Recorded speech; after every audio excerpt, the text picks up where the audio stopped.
Hi Ram, everyone. This is John from the Norwalk Center.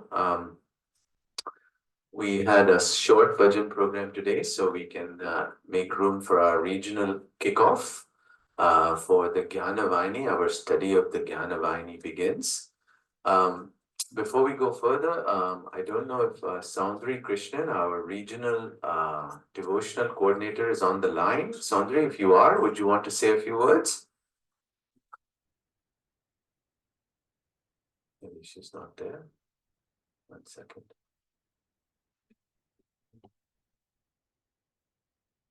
Okay, she must have dropped off. Sandri's traveling, so this is great. We have various centers. We'll open up the mics to introduce who's on the call. So apologies for any audio issues. The audio is not optimized with Zoom and the remote setup, and then also having a full bhajan experience here at the Norwalk Center Hall. But hopefully, folks can hear audio conversation like we're about to begin pretty clearly. So can I have everybody, before we go further, can I have everybody on the call just announce their center and their name, and let us know if you can hear us and see us clearly. Can I ask Kara to begin? Yes, Sairam, everyone. This is Kara Galucci from representing the Scarborough Sai Center, and I can see you and hear you very well. Thank you. Excellent. How about Syracuse? Sairam, this is Carrie, and we have Syracuse and the Rochester Sai Centers joining us today, and the audio and the visual is excellent. Sairam. Very good. And I know there are a few other members are joining. We can skip that. If there are any other centers joining, please announce yourself. Anyone else? Okay. Sairam, we are very blessed. We had a terrific Vahini study wrap up for Dhyana Vahini that we finished a few weeks ago. We had a regional wrap up with Brother Sai Kiran, and all of us got to share our learnings. Today we begin our journey towards learning and studying the Jnana Vahini. So welcome all, and I think this will continue for several weeks. There are about 40 chapters, 45 chapters, something like that, but they're very, very short chapters. So we encourage everybody to take a look. We've passed around the resources. Please start following. They're literally one paragraph or two paragraph chapters. But that, as we know, Swami is pretty deep with this stuff. So, the text is small, but I'm sure the significance is huge. So we'll move on. Today, our longtime devotee, Uncle Prakash, has volunteered. Jnana Vahini is near and dear to him. He's always been encouraging us over the last several months as we started our Vahinis. So who better than Uncle Prakash to have the opportunity to kick this study off for us? Before I turn it to him, just a little bit about Uncle. He is Uncle and Auntie Roma Auntie have been with the Norwalk Center since the very, very beginning, probably going on 4 decades plus. And they are both, along with Uncle Prasad and Shanti Auntie, who we meet in their homes in the basement for the last, again, 4+ decades. So we're very fortunate to have all of these folks in our lives and guiding us through the journey and the study. So with that, I will turn it over to Uncle Prakash. Uncle Prakash, welcome and thank you. Perfect. Longevity in a center does not qualify you to be a devotee, as Baba has told you. He says, do not portray yourself as a devotee. It is for me to say you're a devotee. So being a devotee then is the practice of whatever we learn in the center. And to put that into practice, while you're following the 4 Purusharthas of human life, the first 3 dharma, artha, and kama, you will be able to get that with the help of others. But in order to get moksha, to be liberated, you have to do it on your own. So with that, I will start this over here. And nothing can be completed without going to the Bhagavad Gita. The Bhagavad Gita, as we know, is the lesson that Lord Krishna taught Arjuna on the battlefield prior to the start of the Mahabharata war between the Pandavas and the Kauravas. The war was to begin and the two armies were arrayed against each other. Arjuna at that moment vacillated.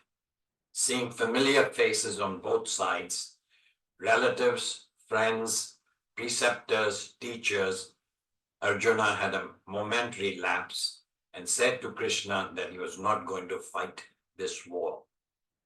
When he was in exile, he had no compunctions about the fight, the war that he wanted to engage in. But here on the battlefield, he lost all appetite to have laid on him the death that would ensue on both sides.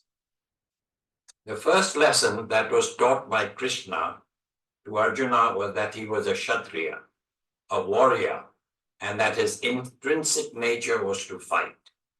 The war was about good against evil, and Krishna tells Arjuna that Arjuna has no choice but to do his duty, which is that he must do battle.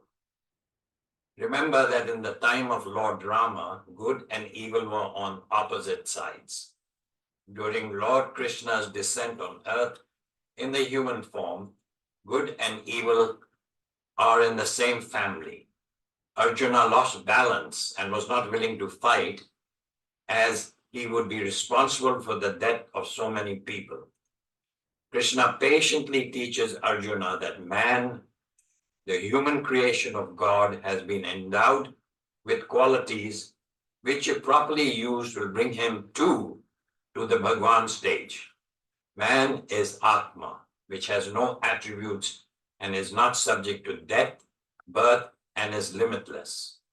Who is Arjuna? Arjuna represents mankind, every one of us here today, and the ones who have preceded us and will be there in the future. The primary lesson is meant for all of us. There is no birth or death for the Atma. We have been given these temporary human bodies to assist us to reach the heights of God. For we are but God, and we will realize this no matter how many lifetimes it will take. Arjuna, in thinking that he's going to be responsible for the death of so many, assumes wrongly that he is the doer. He is simply the instrument, as are we all in any endeavor. Bhagwan, in his discourses, writings, and during his time during the second phase of Sai Baba descending in the human form on earth as per his promise, repeatedly made the point that he is God, and he knows that. But his creation, man too is God, but is not aware of it. His coming was to establish dharma, but dharma had not been lost as much as it had declined. And God had always promised that whenever dharma declines, he will come back on earth in the human form to right it. In establishing dharma, Vedas and Vedanta, man would be elevated to God, and that was the work of Bhagwan. No one will be able to block this from being achieved. So what did Bhagwan try to do, and is still doing it? He hammers home the point that our main duty is to bring ourselves to the God stage. That is why he has granted us the human form, which is the only form from which you can ascend to God. The study circles that we do in our individual centers and as a region are various aspects of Bhagwan's teachings. chief among them that we must in our human life get to the goal of becoming God, to merge Brahman, which we are, with Brahman, God, the Para-Brahman, and to stop the cycle of birth and death. This is what Bhagwan is asking of us and exhorting us to not waste our human birth. The 15 Vahinis that are in existence, all of them tell us that human beings are God and how to stop the cycle of birth and death. The Jnana Vahini, which we are embarking on today, gives us a blueprint as to how Brahman can become Para-Brahman. Swami clarified what this special objective of his descent on earth was. My objective is to establish unity in mankind and to reveal to them the aspect of divinity which is Brahman, the only goal one should look for. It is also my duty to make you realize the kind of relationship that should exist between man and man, and to establish that the aspect of divinity is present and latent in all human beings. The most profound and magnificent aspect of Sai is prema, or divine love.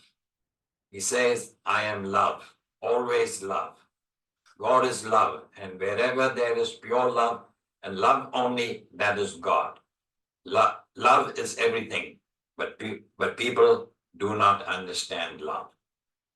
Another aspect of divinity is dharma, right conduct, and its foundation is truth or satya. What is the dharma of man? Swami has given an answer to this question. A life of sacrifice on the basis of morality and integrity is the dharma of man.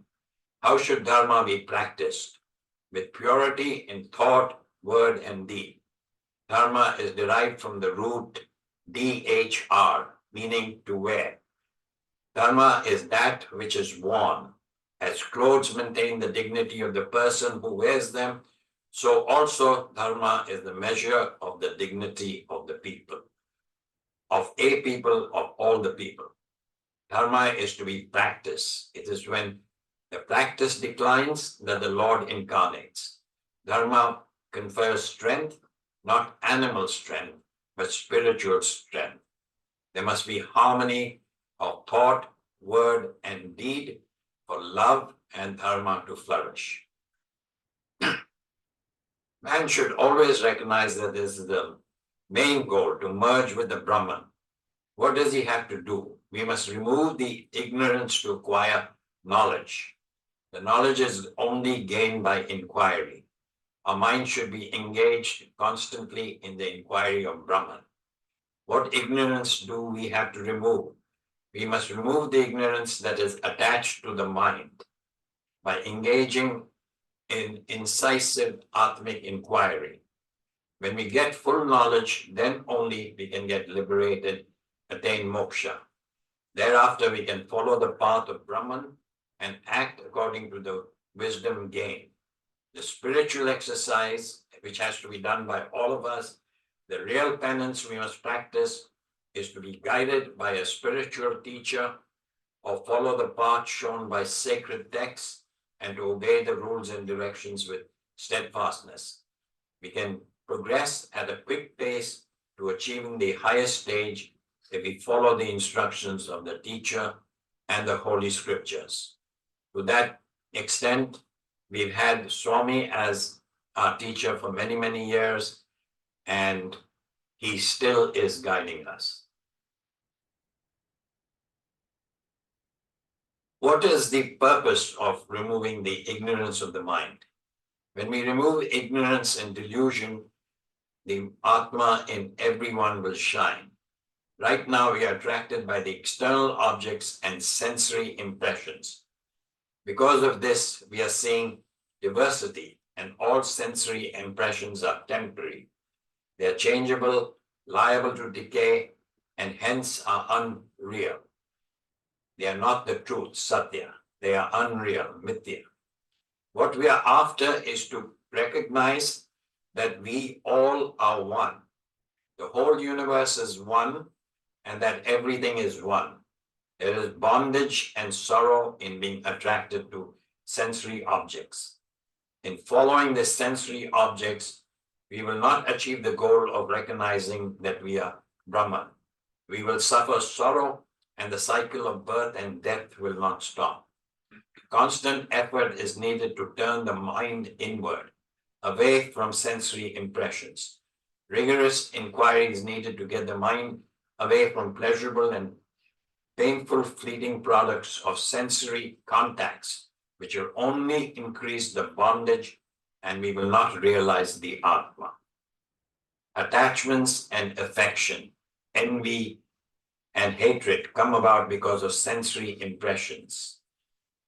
As we get involved in the world, desire creeps in. As desire creeps in, we want more of this and more of that. We forget the Atma, and we get caught in the ever-lasting cycle of birth and death. So we will suffer sorrow, and the cycle of birth and death will not stop. Constant effort is needed, rigorous inquiry is needed to get the mind away from pain and pleasurable fleeting products of sensory contacts, which only increase the bondage, and we will not realize the Atma. We cannot be attached to the external world, because the external world will give you more sensory impressions. To rid ourselves of these sensory impressions, to get knowledge and liberation, to be free from the twin pulls of pleasure and pain, we must get rid of body consciousness, which only leads to self-centered actions. This will ensure the absence of attachment and hatred and desire, which is the enemy of liberation, moksha. Desire also binds us to the cycle of birth and death. Moksha is independence, not depending on any outside thing or person. The mind must be saturated with the thought of God, and it will lead us to the inquiry of reality and to moksha. I've already told you that the 4 Purusharthas, 3 of them can be accomplished with the help of many people, but with moksha, you are on your own. You might think that you can get help from father, mother, child, son, daughter. No, no such luck. You are on your own. Moksha, you have to come to the realization of moksha yourself.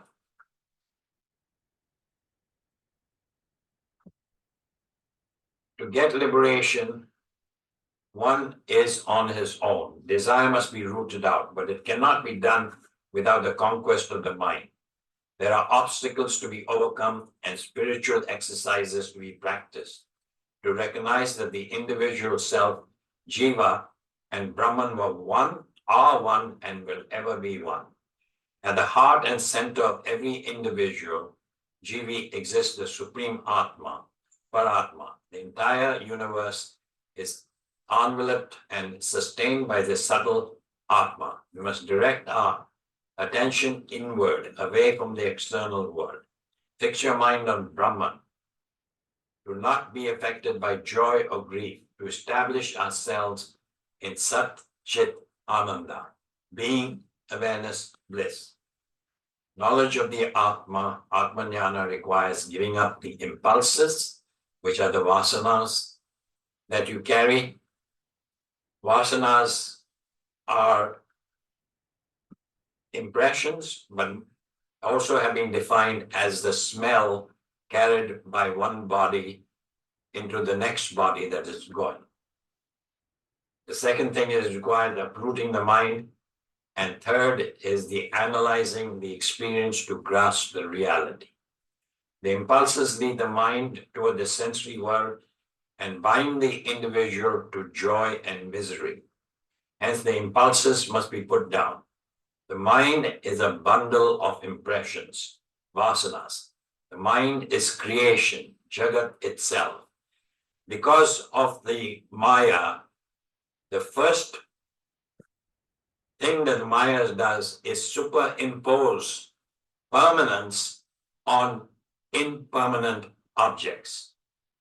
And that creates the world for us, because with our mind, We think that we are living in the world of permanence when it is all false. Because Paratma, Atma, Jagat, and Jivi are all one. We are all one. And for that reason, we have to uproot the mind.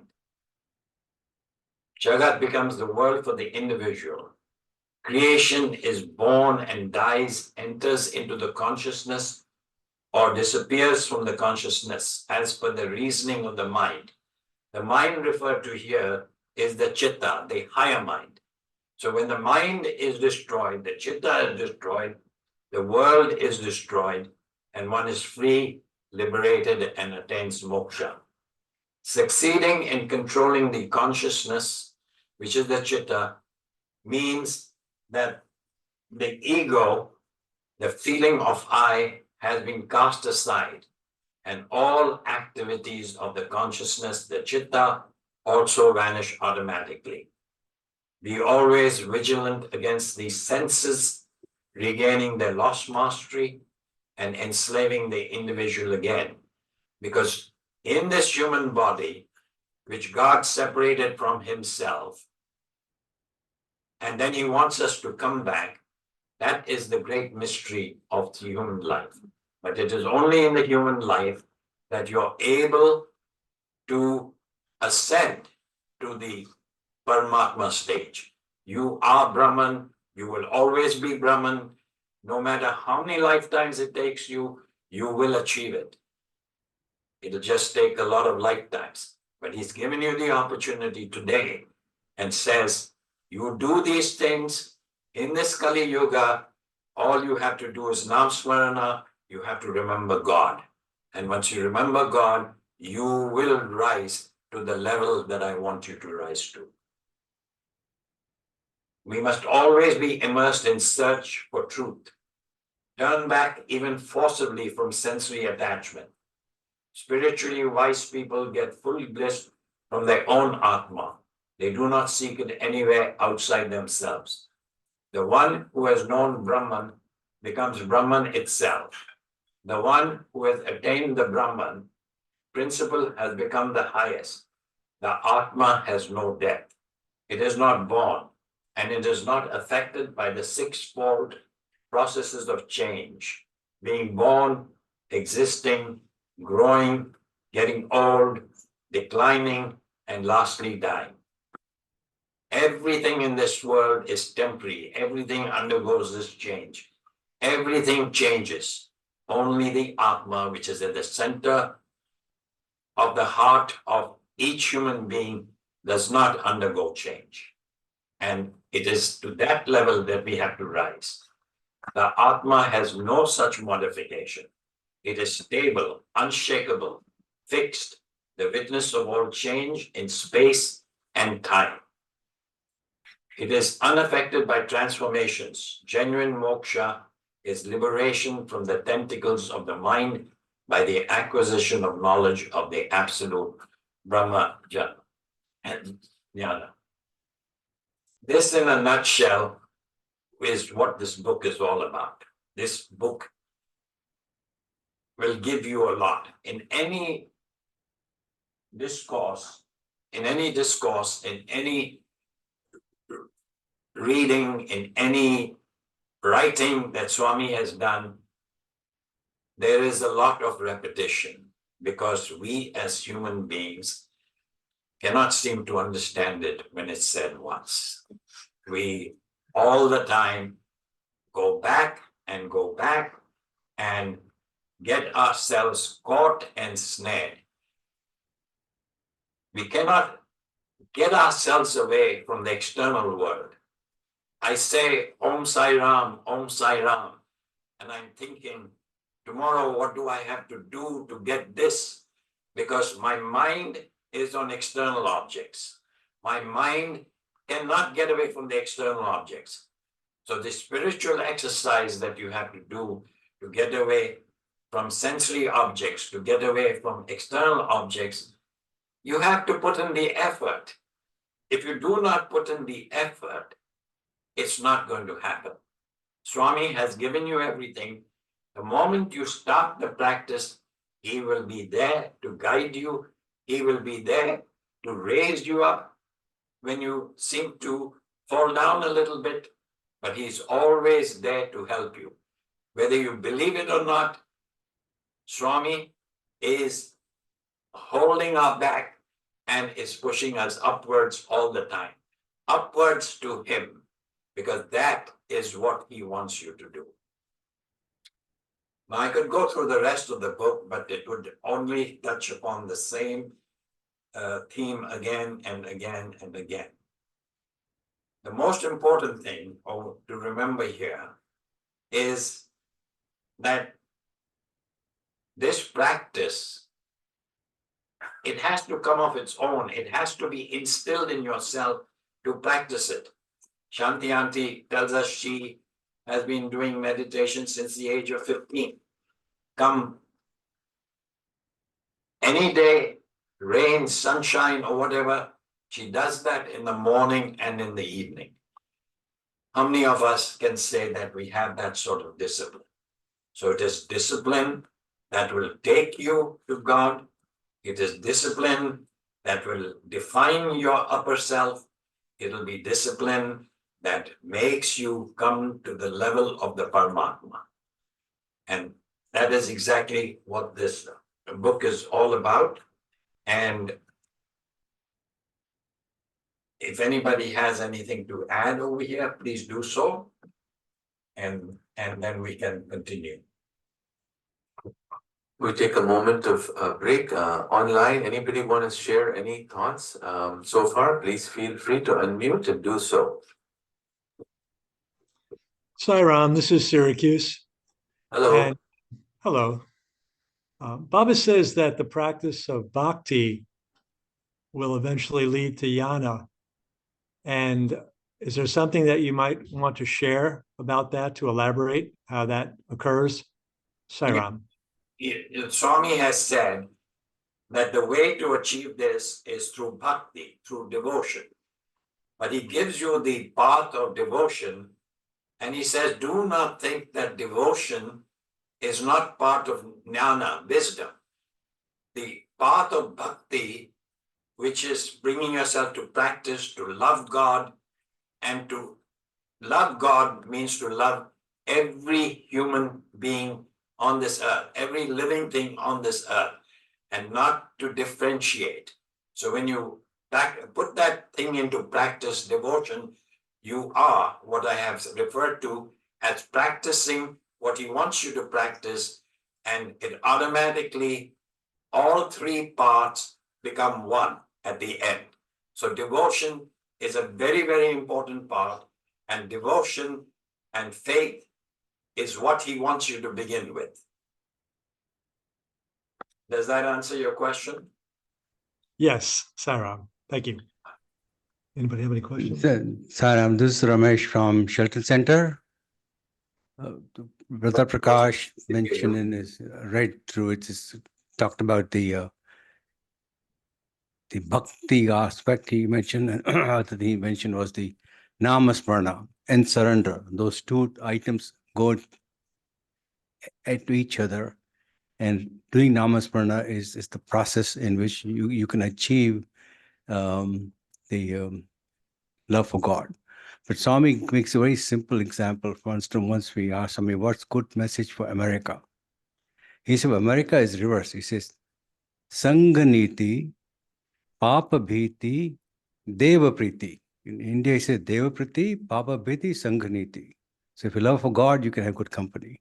But he says, having good company is only will allow you to be fear of sin. And when you have fear of sin, you will have love for God. So unless we have that love for God, the solution is to always keep the right company in which we move around and share our thoughts and be together.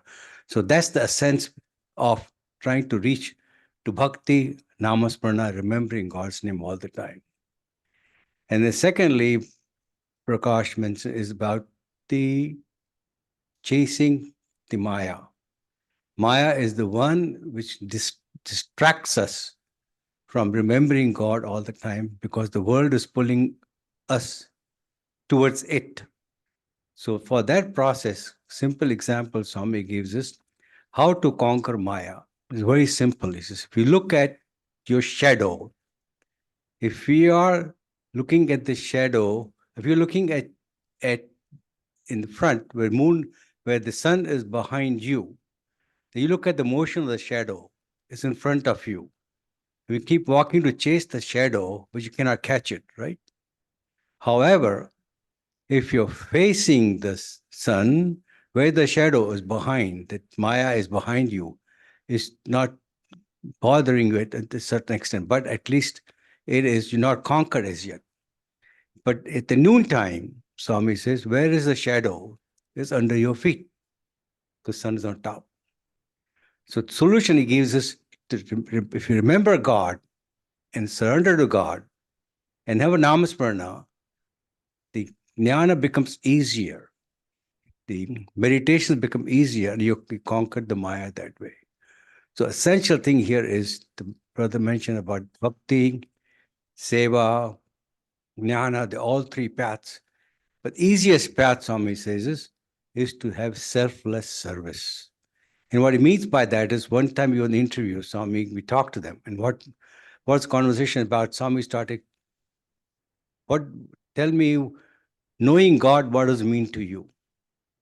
And a bunch of us interviewing, each gave a little different answer. And I said, Swami, love. He says, no, all are wrong. He said, knowing God means love all, serve all.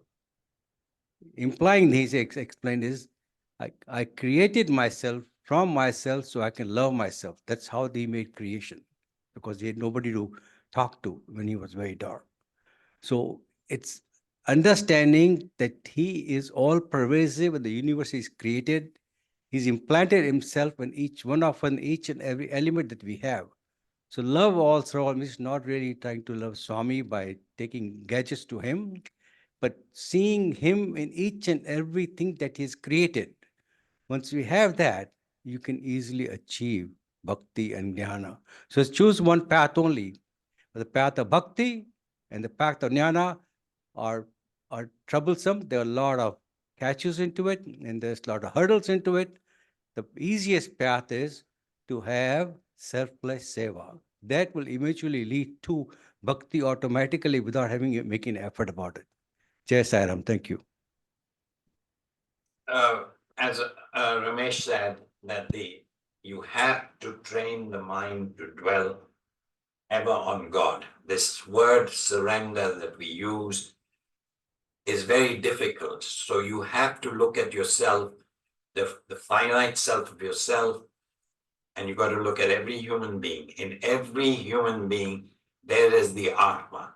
You love that human being. You, just as you love your child, you love your husband, you love your wife, you have to learn to love human beings who are not related to you, who are not there with you. And this can only come about if you train the mind to dwell on God. Whether you do it by Nam Smarana, he has given us the recipe for this Kali age, because he says, I'll make it easy for you, because in the other yugas, it was much more difficult. But in this age, you only have to do Nam Smarana. And from Nam Smarana, as Ramesh said, everything follows. With selfless service, the other aspect that Ramesh has mentioned is a staple that Bhagwan said all the time. You serve your fellow man and you keep on serving. And we tend to do service to other people, but we do it as a seva, but not with our full hearts and mind in it. We have to put our hearts and minds in it. Body, soul, and mind must be involved in doing seva. That is how love for God comes. That is how love for other human being comes. Anybody else have anything else to say? Just wanted to add something here in the center, from the center. So thank you so much for initiating us into Swami's teachings with respect to this book. You started your conversation by talking about a devotee, so that really exactly that immediately came to my mind, something that I had listened to about who is a great devotee. And if we think about a great devotee, I think Hanuman would be an epitome of a good devotee, devotee of Ram. And so in that context, this thing came to my mind. I had heard about it. So there was, Swami said that once Vibhishana asked Hanuman, what is your relationship to Ram? And so Hanuman said that when I'm in my body consciousness, when I'm in my, human consciousness, I'm a devotee in the sense that I do Nam Smadana, I take his name, I sing his glory, I pray to him. When I'm in my mind consciousness, then I become his servant. And I blindfoldedly follow everything that he tells me to do. And here comes everything like seva, service, and whatever it takes. Whatever Ram tells me, I just do it. I'm his servant. And the best example is that Ram asked him to find his wife Sita. And he said, this is all that I have, a bangle, and you just have to go. And apparently somebody has taken him away through this sea, and he had no clue where is Lanka. He had no idea where he was supposed to go. He had never seen Sita before, but he knew that if Ram has told him, take this, go, get my Sita, it'll happen. And so he just jumped through the ocean with that bangle, and rest is history. Everybody knows about that. So in my mind consciousness, I am just following him as a servant. But when I am in my self-consciousness, that's when I become one with him. And that's when I become a true devotee of him. So with this story, what I felt was Swami is laying a path for us. So each of these steps are important in a journey towards achieving that ultimate goal. The fact that we are coming here and singing his glory and looking up to him is an important step. And then comes the next step, of course, we be his servant and just, as Ramesh uncle said, as Prakash uncle said, so we just follow through. He says, love all, serve all. Yes, we're going to do that. Love or serve all without any selfish interests over there. Yes, we're going to do that. You're telling us we're going to do that. And then we come to the third phase, which of course Shanti Auntie has been doing it in a very, very disciplined way. And probably I'm not there, but some of you may already be there. But each of these steps is important to achieve that ultimate goal. So I just thought the story was, which Swami told, was very relevant to what Prakash uncle was talking about, and I thought I'd share it. Yeah, anybody else have anything else to say? Anyone online would like to open mic, please feel free to share. Go. All right, Hold on. I have come across a very good book. It was published in New Zealand, but they do not tell you who the authors are of this book. It is the message of the Lord as a practical philosophy based on the Bhagavad Gita and the teachings of Sri Satya Sai Baba. So whereas it goes into the Gita, it only refers to the examples of the teachings of Sai Baba. And at every step of the way, you have things that you can refer to. It is a book that is over 695 pages. And it is, but there is one interesting thing he says is the living entity is the gross body plus the subtle body plus the Atma. So it says here, that occurs when the subtle body withdraws, meaning essentially the withdrawal of the vital forces or the pranas. which is why death is often described in India as the going away of the prana. Swami sheds further light in the Sandeya Vahini, from which an extract follows. The Bhakta said, Swami, you said that there is Atma in everything. Is there Atma in a dead man? Swami, a good question indeed.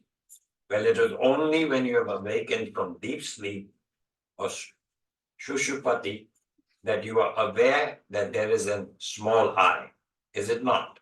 In the same manner, there is Atma in the corpse also. Bhakta says, then how can it be called dead? How can death happen when there is Atma? Death, Swami says, means the fading out of the small I consciousness. Rebirth happens when the small I consciousness comes again. This is what is called birth and death, my boy. Ahamkara, ego, is born. Ahamkara dies. That is all. So the total aim is to kill the ego, take out the outside sensations, and have the God sensations so you can rise to the level of the highest. And in this booklet, he has repeated this message out of the 47 snippets that you have. He must have repeated this in at least 40 snippets. All the time that you have to raise yourself and I will be there to help you. And having said that he's there to help us, how many of us take him up on his word? We tend to follow our own path. We tend to do our own thing. We get caught up in the world. We get caught up in our jobs. We get caught up in things. But the man who farming, he stops for a little while to God, and Swami tells Narada, that is devotion. This is not devotion, that you go to the temple, you ring the bells. But this man taking a break, midday break, first refers to God and then does everything. So, as Ramesh has said, that Nam Smarana is very important. Ashantiyanti practices, meditation is very important. These are all footsteps because we are all Atmas. We are all Atmas that will rise to the stage of the Paramatma. Okay, John, what else would you like to do at this stage? We can just open up a little bit. We have about 15 minutes before we move to our Aarti and closing prayers. Sarita ji, please, if you'd like to say something. Oh, are questions available? Yes, of course. We have one person starting to say something. Then we'll open up the mic. Just give us 1 second. Go ahead, Sarita ji. One of the snippets as I was reading was very powerful statement, and there was knower of the Brahman is Brahman Himself. So that means it kind of struck me and I started pondering on that, continued. Knower of the Brahman is Brahman itself, himself, herself. So when you get to that point, the book is constantly talking about taking the mind, which is, Baba says that mind is like a chore. Chore, thief, thank you. Taken over the thing and externally focused. So therefore we are not internally focusing. So if you control the mind, control is not the right word actually. If you take the mind to focus inward, so you take the mind and you use the mind to go inward, which is what there's so many ways of doing it. Then you are the knower of the Brahman, and you're Brahman himself. So there's the bliss that they're talking about is like 10,000 suns. What we get from this little achievements of going after the external is zero, is nothing, is negative, is. So how do you focus the mind internal? These are the ways, the namasmarana, the surrender, the selfless service. But the ultimate goal is that focusing and knowing who we are. They say it's a very subtle thing, that it's very avidya to vidya, that switch, that you're not body, you're not this who you think you are, but you are that thou art, that tvam asi. So, and another snippet, he says the constant way of doing it is vicharam, constantly inquiring. Vicharam is inquiry. Who am I? So he mentions the Ramana Maharshi's way, and he goes on to say, reading the Shastra will not get you there. Reading the Shastram is only one way, but will not get us there. It is the absolute constant yearning, practicing on a regular, total, knowing this is it. So to me, it appeared like, yes, we have to do namasmarana. Yes, we have to do selfless service. Yes, we have to be in that mode of surrender. But at the same time, we also have to say constantly, who am I? He's saying that. These are his words, through which this vicharana, hopefully at one point or 5 seconds or a microsecond, we start thinking or realizing, not thinking, realize that we are that Atma and be in sync with it. So, Sairam, that's beautiful. Yeah, you're absolutely right. He says the one who has known Brahman becomes Brahman itself. The one who has attained the Brahman principle has become the highest. But the Brahman principle, to be able to get to the Brahman principle, you have to take your mind off the external objects and go inward and start the inquiry. The incisive Atmic inquiry that he's talking about is start with who am I? But who am I leads to other questions, and it goes on to the other questions. It requires a lot of practice. It requires you to put your entire effort into this thing. Without the effort, we are not going to succeed. All these snippets where, it says the mind is the robber of this gem. Yes, but how do we stop the mind? We have to stop the mind first, and then we can start the inquiry. And the inquiry then leads you on to becoming the highest. Okay. Syracuse has a question. Yeah. Please go ahead, Syracuse. So I'm here, Krishna Rao here from Syracuse and Rochester. It's rather a comment. I think you all have covered most of the important aspects of Jnana Vahini, and I don't know if I'm going to add anything more, but I think, as you all have said, that mind is the cause of bondage and liberation. And how do you control your mind? And Swami gave a nice analogy to that, is that it is like a mirror which is tainted with a lot of dust, and you need to get rid of the dust to be able to see the innate divinity. Like you have to be able to see into the mirror, you should clear the dust. Similarly, we need to clear all the impurities which are tainting our mind in the daily life, like all the impurities which we already talked about. How do you prepare yourself? That is where the satsang and Swami tells, how do you prepare yourself for that? Is by eating right, by meditation, having good company, loving and serving everybody, all the good aspects of it, and get rid of all the bad vasanas like the jealousy, envy, hatred, and all those bad qualities you should get out of. That's how you prepare yourself for that. Then maybe you will be able to realize our inner divinity. That's what one of the things Swami has said in one of the discourses. I just want to make a comment to that. Sairam, and you want to add some? Yeah, there are plenty of discourses where he has said this. He's given you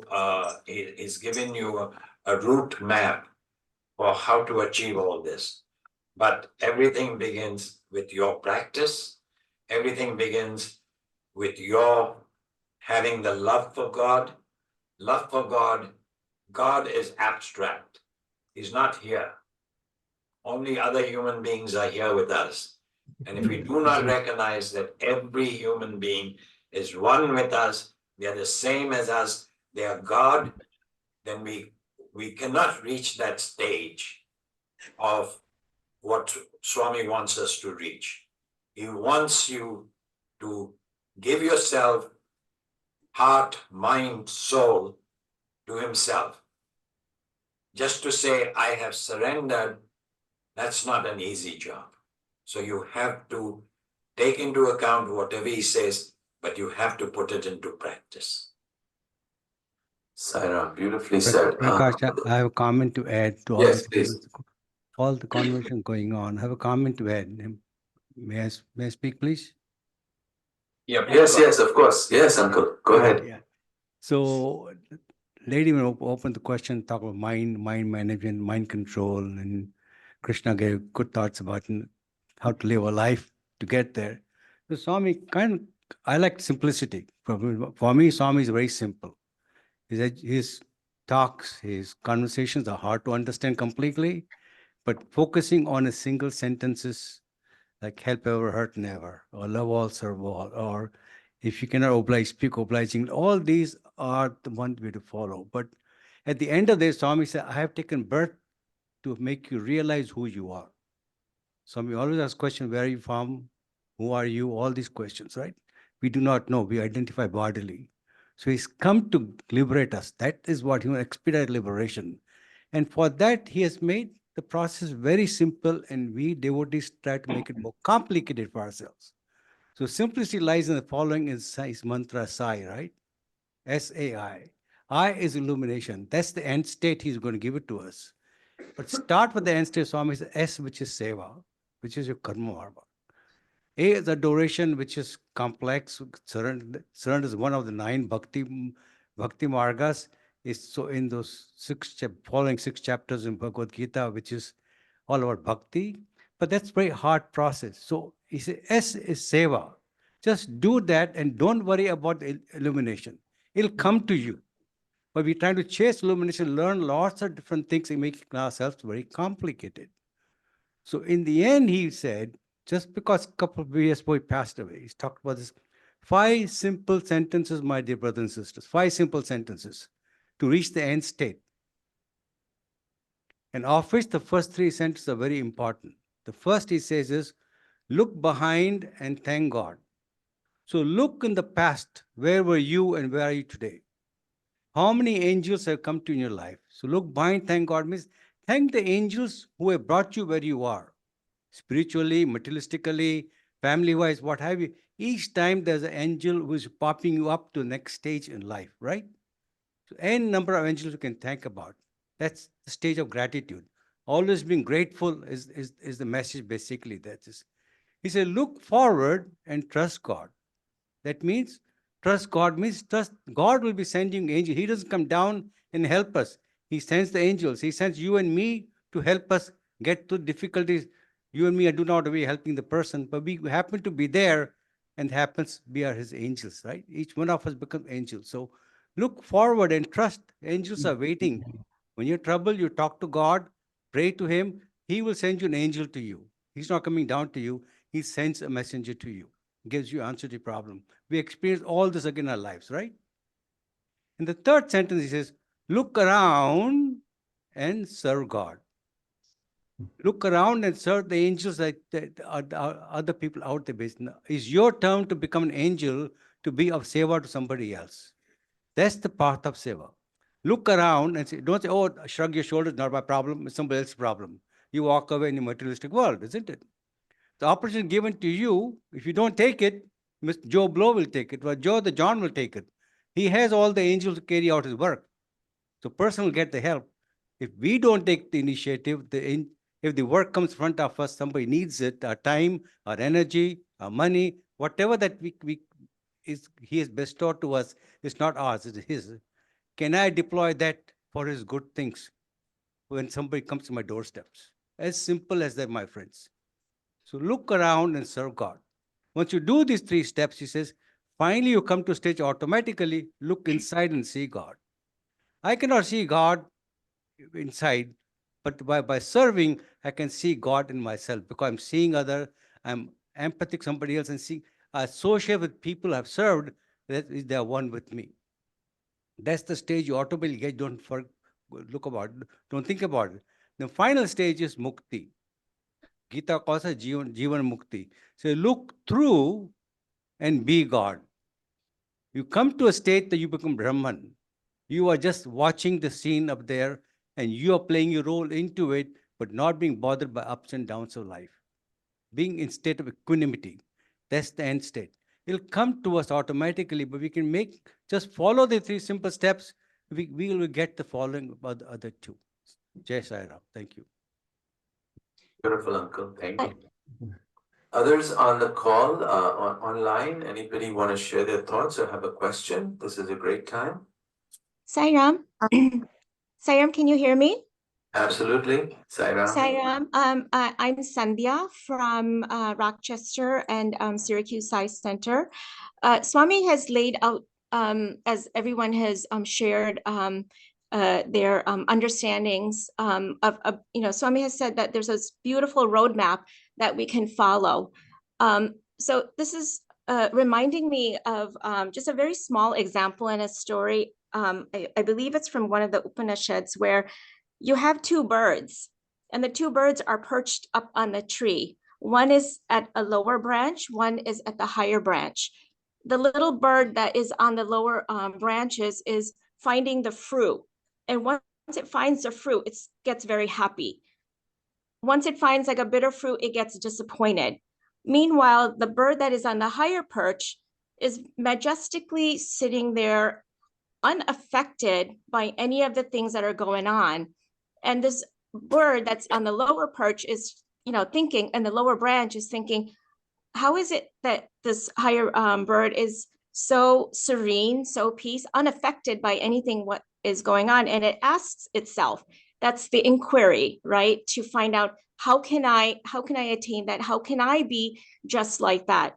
So as it moves up, maybe like at a higher branch, it kind of sits for a while, but then that desire, and I believe the distractions and things kind of prevents it from even going higher. So again, it finds some fruit, it gets happy, it gets disappointed when it finds a bitter fruit. Slowly, I feel that when it's going up to the point where it does reach that higher branch, and then it actually sees there's this radiance of light that flows, and it then realizes that that bird that is up there is no different from us. And I think there's like a symbolism here in that bird is us as human beings. We're trying to reach the higher divine, but yet it's a vicious cycle, right? There's obstacles, the desires that prevents us from reaching that point. And I just feel that it's a beautiful roadmap, but I'm just talking about the challenges that we face, but we have to keep trying. We have to keep trying, getting closer, by what all of you have said, the namasmarana, the selfless service, the chanting, the bhajans, the meditation, and looking inward that can get to that point. So I just wanted to share that example of trying to reach the higher state of Brahman, where we're all one and the same. Sairam. Profound example. Thank you for sharing. Sheila has her hand online. Yes, Sairam, thank you so much. So I just want to, to Sandhya's point and everyone else's point, how do we get there? I think is the question. I know we shared the meditation, selfless service, chanting the name and all that, but there are 5 simple points that Swami has said, and I just heard them this morning, and I wanted to share that with everybody. And that's eliminating the 5 doshas will make you pure, is what he said. And those 5 doshas are starting with drishti dosha, which is anything bad that you see with your eyes. Shravana dosha, anything bad that you hear through your ears. Vak dosha, anything bad that you say from your mouth. And manas dosha, anything bad that you think in your mind. And lastly, it's kriya dosha, which is any bad act that you do. Eliminate all these 5 doshas, and he said you will be pure. So I just wanted to share that. I thought it was a simple 5 points that we can remember and practice. Thank you so much, Saira. Sairam. So Sairam, just going. this is Anybody else? Raj Go Kaushik. ahead. Can I talk? Okay, so I just wanted to share, this is John from Norwalk. Last week I had a really awesome pleasure of having a small satsang, joining the satsang with Kara and the center up there in Scarsborough. And one of the things we were discussing is the Ramayana, and Alkaji mentioned Ramayana and the story of Hanuman. But I think everything I've heard today from all of my brothers and sisters around the region, one of the themes that's come out with me is do what you do. We do what we do. We have some things action items for the day, but evaluate the purpose behind what you're doing. So you may do the same thing, I may do the same thing, but we may have different purposes. And what reminds me of some of what Uncle had said, Prakash Uncle had said, even before leading up to the regional study, kickoff of the Jnana Vahini is, there's a powerful message here about having the right sort of connection with God while we are doing the same action. So we reap better benefits, if we're able to do that. So the story we discussed last week, I just want to take a few minutes. I think it's very appropriate. So I don't know how many of you have heard of the Hanuman's version of the Ramayana versus Valmiki's version. So here goes the parable. When Valmiki completed his Ramayana, Narada visited him. After reading it, he wasn't impressed. He said, it's good, but Hanuman's is better. So Valmiki says, that monkey has written a Ramayana too? Valmiki did not like this at all and wondered whose Ramayana was better. So he set out to find Hanuman. And in the grove of the plantains, he found Ramayana inscribed on several broad leaves of a banana tree. He read it and found it to be perfect. Hanuman had scribbled it on banana leaves, The most exquisite choice of grammar and vocabulary, metre and melody. He couldn't help himself. He started to cry. So Hanuman asked him, is it so bad, Valmiki? Valmiki says, no, it is so good. Then Hanuman asked him, why are you crying? He said, because after reading your Ramayana, no one will read my Ramayana, replied Valmiki.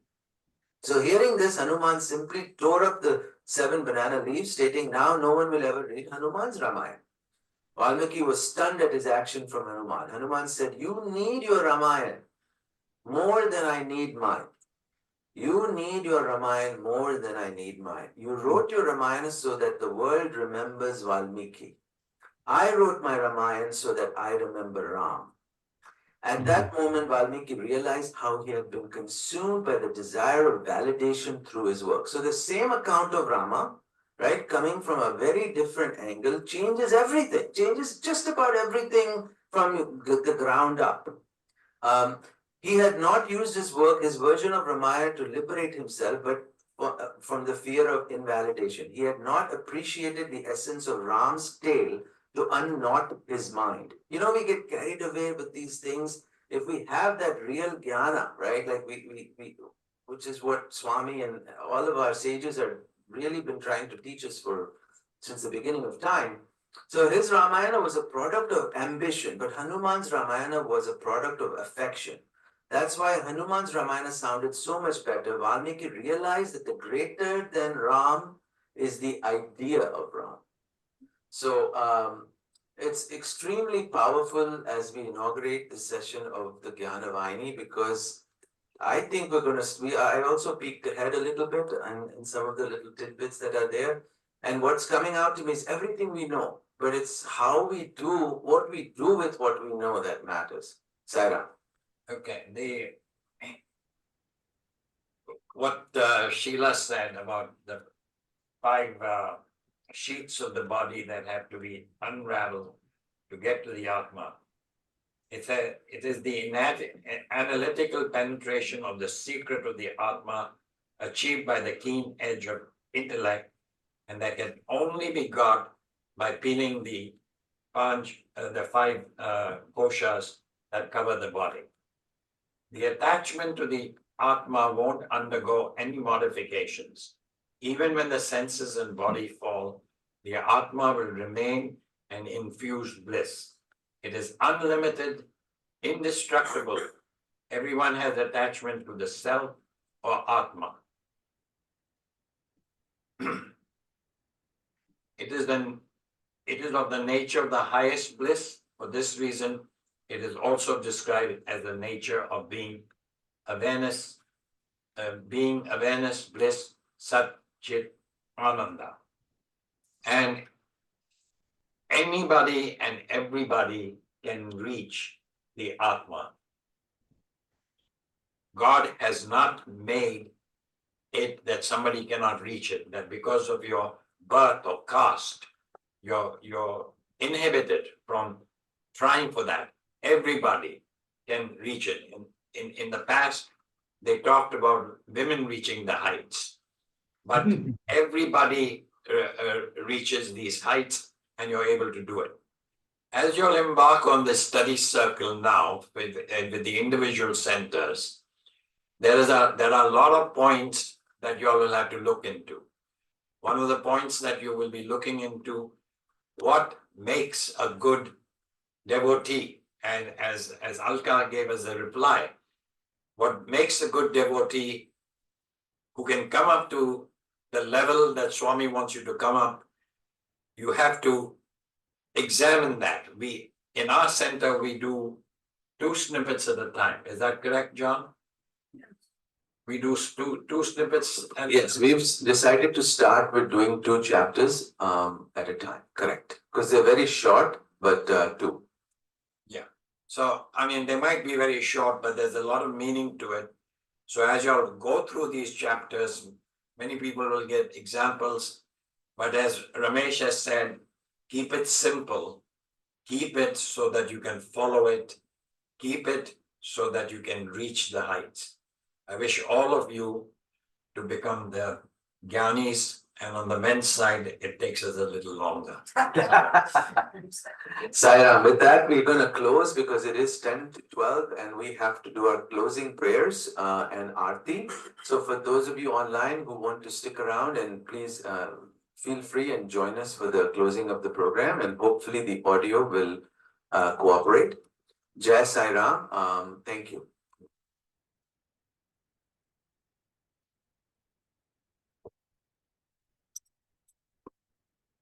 O Lord, take my love and let it flow with fullness of devotion to Thee.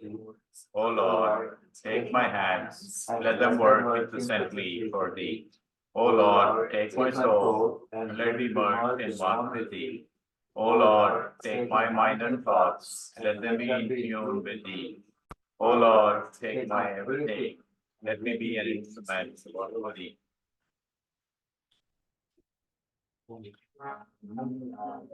Om Tat Sat Shri Narayana Purushottam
University, Swami Satya Sai,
Sairam, thank you everyone. Have a good afternoon.